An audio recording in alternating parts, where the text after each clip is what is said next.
welcome to the Kiwanis Reading Corner.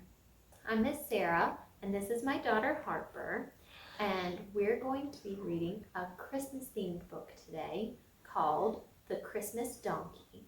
It's by T. William Taylor, and it's illustrated by Andrea Brooks. This is an old story, and I used to read it when I was a child, and today we're going to read it together, okay? Many years ago, there was a Hebrew farmer who lived in Egypt.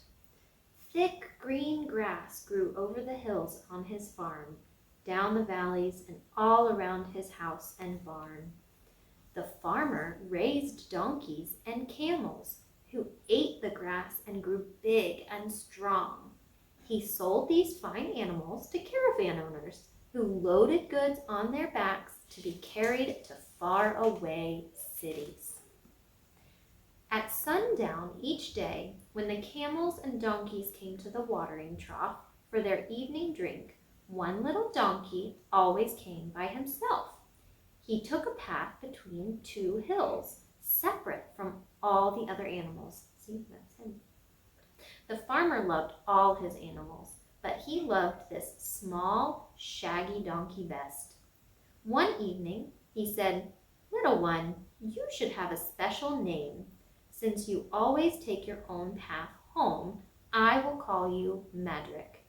In the language of my people, Madrick means pathfinder." One day, a big, gruff man named Rorka came to the farm. He bought 2 camels and 2 donkeys for his caravan. Right there? That's right. Or right there? That's both of them. As he was paying the farmer, he noticed Madrick. "That little donkey looks perky," he said. "How much do you want for him?" The farmer did not want to sell Madrick, so he set a very high price. 18 pieces of silver, he said. To his dismay, Rorka paid in full. The next morning, Rorka's servants piled heavy loads on all the animals except Madrick. He was so young and small that they did not want to hurt him. But Rorka shouted, "I paid good money for that one. Load him up like all the others." Madrick struggled with his burden, but he was determined to please his new owner. They traveled all day around a marshy sea and into the land of Palestine. Madrick was tired, but he walked on and on. When the caravan came to a place where 5 roads met, Rorka stopped at last to eat and sleep. The animals lay down too, but no one took the heavy packs from their backs. Look, see? He's resting. The next day, the caravan went on through Bethlehem and Jerusalem. Madrick's legs and back hurt, and he felt faint, yet he staggered on. On the 3rd day, in the town of Nazareth, the aching and weary Madrick fell down. Rorka whipped him, yelling, "I paid 18 pieces of silver for you. Get up and work." The donkey trembled and tried to stand, but he could not. Rorka picked up a stick to beat Madrick, but a carpenter who had been watching grabbed his arm. "Do not hit the donkey again," he pleaded. "Can't you see? He is tired and hurt." "The animal belongs to me," said Rorka. "I'll do what I want with him." "Then let me buy him from you," said the carpenter. "All right," said Rorka. "He is no good to me anyway. You can have him for 25 pieces of silver." The carpenter counted his coins. "Would you sell him for 24? he asked. "That's all I have." Rorka grabbed the money. "Madrick is yours," he snarled. The carpenter gave the donkey cool water to drink and gently washed the dust from his face. He led Madrick to a small house at the edge of town. At the gate he called, "Mary, come see what I've brought you." A beautiful young woman came to the door. "A donkey!" she exclaimed. "Oh, Joseph, what a wonderful gift."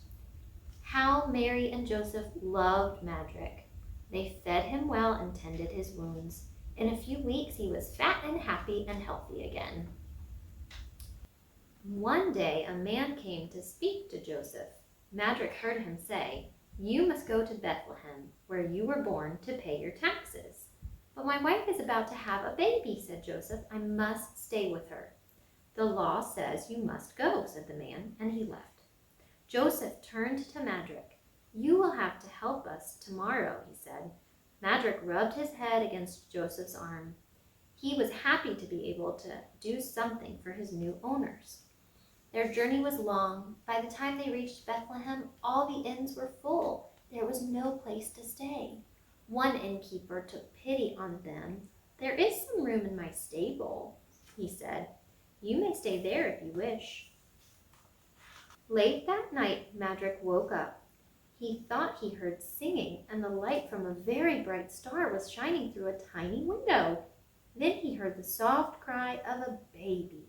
He looked into the next stall and saw a glorious sight. Mary was holding a new baby boy. Madrick was so proud. He knew the baby was a member of his family and so belonged to him too. Soon people began coming to see the baby. Some were saying, "Perhaps he is the king, the Messiah." Madrick didn't know what that meant, but he could see that everyone loved the baby, and that made him glad. A few days later, 3 kings came with gifts for the baby. Madrick watched happily as they knelt and worshipped him. That night, Joseph awoke suddenly. "Mary," he shouted, "get up! An angel of God came to me in a dream. He warned me that King Herod is sending soldiers to kill the baby Jesus. We must all flee." They hurried along the road out of Bethlehem, but when they came to a place where 5 roads met, Joseph stopped. "I don't know where the soldiers will come from," he cried. "Oh God, which way shall we go?" Madrick perked his ears up. His nostrils quivered. He knew which way to go. He remembered these 5 roads. He ran down one of them as fast as he could. Joseph could barely keep up. On and on they went. The next day they traveled around a marshy sea and into the land of Egypt. At last they came to a group of hills. Below them was a farm where thick green grass grew all around. Madrick trotted down a path between 2 hills, straight to a watering trough. As Joseph helped Mary and the baby from Madrick's back, the farmer came running toward him. "You've brought Madrick home," he said joyfully. "No," said Joseph, "Madrick brought us here. We had to leave Palestine because our child's life was in danger. We did not know where to go." The man looked at Joseph and his family. Then he smiled. "Please stay here with me," he said. "Madrick has found the path home. If he brought you, it must be God's will." The end. That was The Christmas Donkey by T. William Taylor, illustrated by Andrea Brooks. Did you like it? Thank you.